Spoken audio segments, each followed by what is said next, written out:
నేను నిన్ను విమోచించి ఉన్నాను, నా యొద్దకు మల్లుకొనుము. యెషయా గ్రంథము 44వ అధ్యాయం 22వ వచనం. ప్రియులారా, మీరు ఆ దేవుని మరచి లోకాశలలో మునిగిపోయి ఉన్నారా?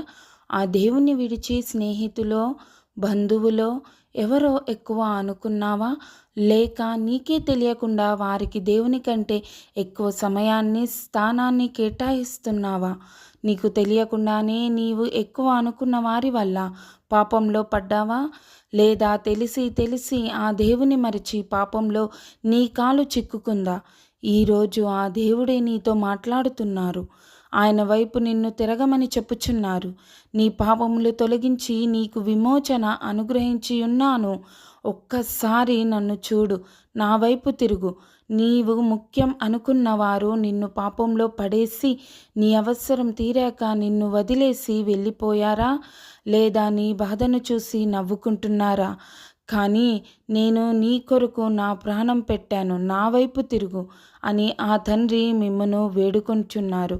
కావున ఈరోజే, ఈ క్షణమే ఆయన వైపు మీరు తిరగాలని ప్రార్థిస్తున్నాను. ఆమేన్. Praise the lord.